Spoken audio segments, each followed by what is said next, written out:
Assalamualaikum warahmatullahi wabarakatuh. Halo semuanya, sebelumnya perkenalkan saya Hafiz Yulianto.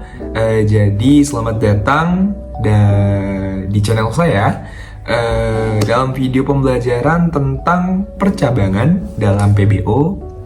Jadi kita akan mempelajari konsep percabangan dan implementasinya dalam program.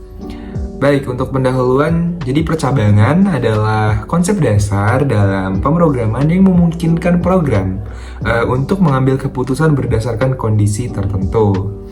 Nah, pengambilan keputusan dalam PBO sendiri, jadi percabangan ini memungkinkan objek untuk melakukan tindakan yang berbeda berdasarkan kondisi tertentu.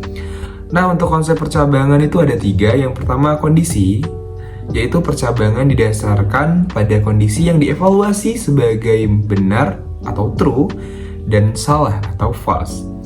Lalu ada blok kode, yaitu bergantung pada nilai kondisi program akan mengeksekusi blok kode yang sesuai. Yang terakhir ada pengambilan keputusan. Nah, percabangan ini memungkinkan program untuk memilih jalur eksekusi yang berbeda dan menghasilkan hasil yang beragam.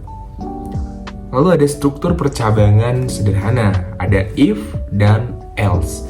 Jadi if ini jika kondisi benar, maka blok kode dalam if akan dijalankan atau di running. Nah, jika else, maka blok kode tidak akan dijalankan. If dijalankan, else tidak dijalankan.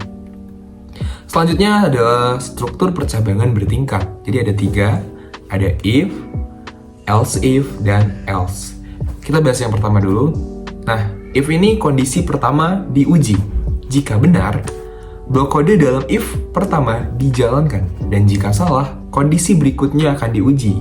Nah, kondisi berikutnya apa? Kondisi berikutnya adalah else if. Jadi jika kondisi pertama salah, kondisi else if akan diuji. Jadi jika benar, blok kode dalam else if dijalankan. Dan jika salah, maka akan menuju kondisi yang terakhir, kondisi berikutnya, yaitu else. Nah, jika di else ini, jika semua kondisi sebelumnya salah, maka blok kode dalam else ini akan dijalankan. Nah, selanjutnya akan saya berikan contoh dalam studi kasus menentukan nilai mahasiswa. Nilai akhir. Nah, jadi nilai akhir ditentukan berdasarkan perhitungan nilai uji dan tugas.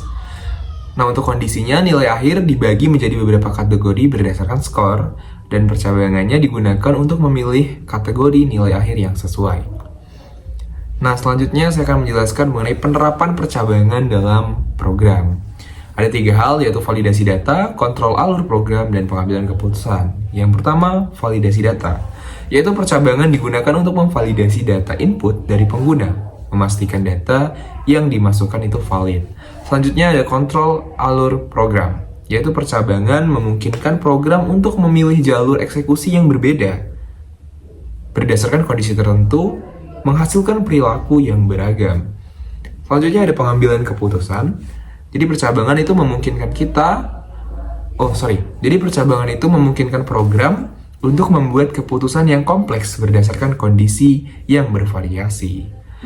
Baik, untuk kesimpulan yang sudah kita dapatkan dalam pembelajaran sesi kali ini, jadi percabangan ini merupakan konsep penting dalam pemrograman berbasis objek yang memungkinkan program untuk mengambil keputusan berdasarkan kondisi tertentu.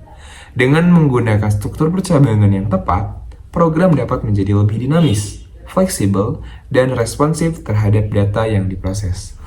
Sekian dari saya, mohon maaf apabila hal yang saya sampaikan belum sempurna dan masih membingungkan, tapi semoga apa yang saya sampaikan ini akan bermanfaat.